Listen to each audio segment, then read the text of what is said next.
Բարև ձեզ, այսօր ցանկանում եմ ձեզ մի քանի խորհուրդ տալ, ինչպես ամրապնդել ձեր առողջությունը։ Ցանկանում եմ մի քանի դեղատոմսերով կիսվել ձեզ հետ։ Դեղատոմս քսուկ հոդերի համար: 1 ճաշիկ թալ մեղրը, 1 ճաշիկ թալ մանանեխը, գորչի ցալ, այսպես ասած,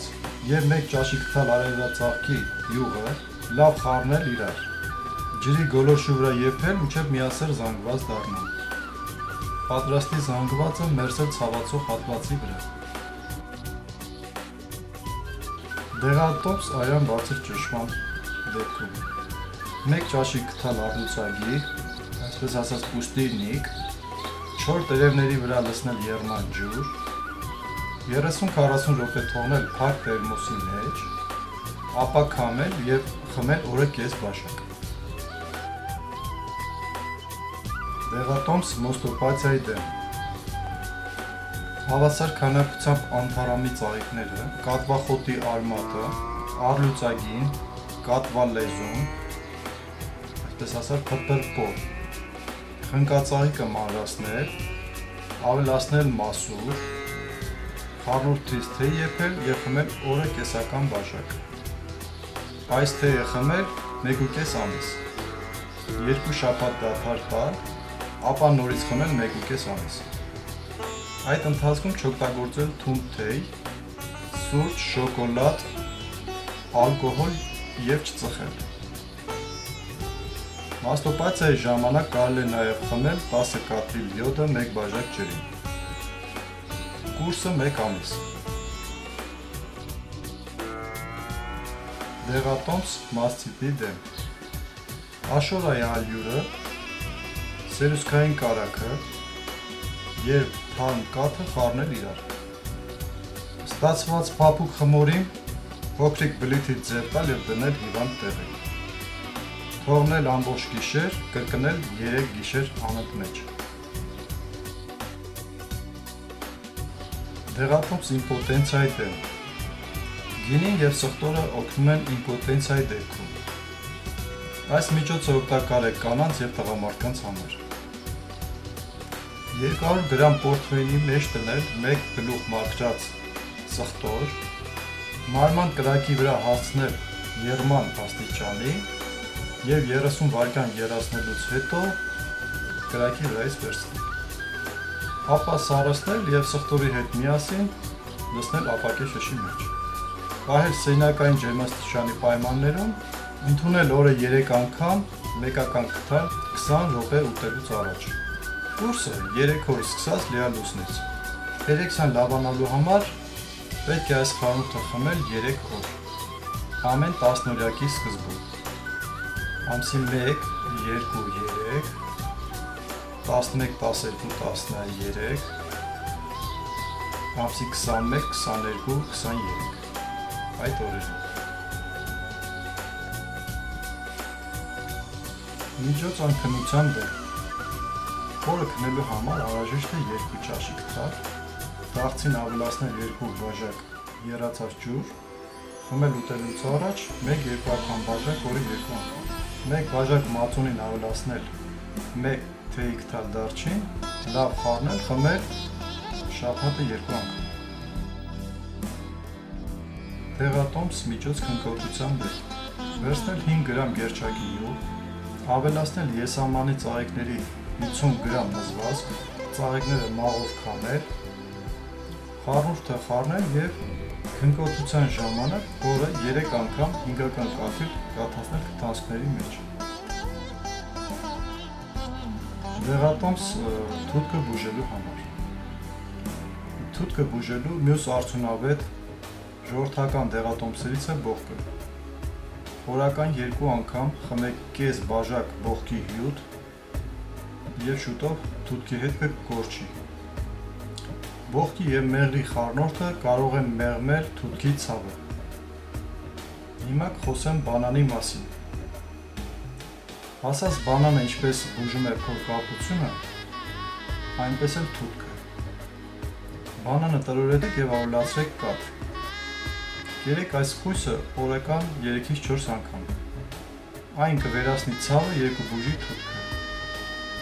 Շահկամը։ Շահկամը նույնպես թութքը բուժելու լավագույն դեղամիջոցներից մեկն է։ Վերցրեք հավասար չափականակով շահկամի տերևների ողի և գազարի հյութ, խառնեք այս ամենը և խմեք 1 բաժակ այս լուծույթից։ Շուտով թութքը կբուժվի և ցավերն էլ կմեղմանան։ Հարգելիներս, կուզում եմ ձեզ հետ խոսել նաև սխտորի հետ կապված դեղատոմսերի մասին, որը կարծում եմ ձեզ նույնպես կհետաքրքրի։ Այսպես, ինչպես կարելի է սխտորից ոգեթուրմ պատրաստել և ինչին դա կարող է դրական օգուտ տալ։ 300 գրամ սխտորի քերուկը 21 օր թրմեք 1 լիտր բժշկական սպիրտի մեջ, կիպ փակված տարայում, քամեք։ Ոգեթուրմի 25 կաթիլ լուծեք 100 մգ եփած տաք կաթի մեջ, խմեք օրը 1 անգամ ուտելուց առաջ։ Սխտորի ոգեթուրմը կանխարգելում է ուրուսների առաջացումը։ Այն կարելի է օգտագործել հոկտեմբերի սկզբից մինչև ապրիլ ամիսը։ Սխտորի ոգեթուրմի կաթնային լուծույթը կարգավորում է հեմոգլոբինի մակարդակը արյան մեջ, սակայն գերադասելի է նոր հասունացած տեղական սխտորը։ Դեղատոմս բրոքների ասմայի դեպքում խառնեք 50 գրամ սխտորի քերուկ, 100 գրամ կարագ, 5 րոպե տաքացրեք ջրային բաղնիքի վրա, ավելացրեք 1 պտղունց աղ, պահեք սառնարանում, կերեք առավոտյան հացի հետ, կամ ավելացրեք շիլայի մեջ։ Դեղատոմս սակավարյունության համար 300 գրամ մանր կտրտած սխտորը 20 օր թրմեք 500 մգ 70% անոց սպիրտի մեջ, քամեք։ 20 կաթիլ ոգեթուրմը լուծեք 100 մգ կաթի մեջ։ Նշված չափաբաժինը խմեք օրը 3 անգամ։ Դեղատոմս խոլեստերինի բաղադրությունը կարգավորող կերեք 500 գրամ ծիրանի, բալի կամ սալորի ծառի խեժ, մեկական թեյի կթալ սխտորի յուղամզվածքի կամ 1 գրամ սխտորի փոշի հետ։ Դեղատոմս շաքարային դիաբետի համար խառնեք 50 մգ կիդրոնի հյութ, միջին սխտորի 2 ատամիկի քերուկ, 1 թեյի կթալ մեղր, խմեք 1 թեյի կթալ օրը 1 անգամ։ 100 գրամ սխտորի քերուկը 2 շաբաթ թրմեք 1 լիտր չոր կարմիր գինիի մեջ, տաք տեղում, լույսի տակ։ Քամեք պահեք սառնարանում։ Խմեք մեկական ճաշի կթալ, օրը 4 անգամ 30 րոպե ուտելուց առաջ։ Միջին սխտորի 3-4 ատամիկ քամեք խմեք օրվա ընթացքում։ Հաջորդ դեղատոմսը կարճահասակության դեմ։ Ինչպես անել, երբ որ երեխաները կարճահասակ են, այսպես ասած, բոյ չեն քաշում, չեն գոյովանում, ապեն տուրնիկից դիմել մասնագետին, այն մասնագետը, որը իրենց հետ կատարի բուժական վարժություն։ Մեթոդ երեխաների հասակը բարձրացնելու համար։ Փոքրիկ երեխաներին տալիս են խմել տաք կաթ, որի մեջ խառնվում է թարմ հում ձու։ 2 բաժակ կաթին խառնվում է 1 թարմ ձու, ամբողջովին խառնում եք իրար, տալիս եք երեխան խմում։ Խմում են օրը 3 անգամ։ Կարճահասակության համար նաև կարելի է ձկան յուղ օգտագործել, տալ երեխաներին ձկան յուղ։ Դեղատներից գնեք, ցանկացած դեղատնեն դուք կարող եք դա գտնել։ Հարգելիներս, հաճախ փորձեմ ձեզ օգնել բարելավել ձեր առողջությունը, տալով ձեզ խորհուրդներ տարբեր դեղատոմսերի հետ կապված ինֆորմացիաներ, որպեսզի դուք կարողանաք ինքնուրույն ձեր տան պայմաններում պատրաստեք այդ դեղատոմսերը և կիրառեք։ Իհարկե, բժշկին դիմելը առաջնահերթ կանոններից մեկն է, լրացուցիչ հարցերի դեպքում կարող եք դիմել ինձ, կոնտակտային համարները տեսնեք վիդեոյի մեջ։ Շնորհակալություն, ստեսին։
վրեյա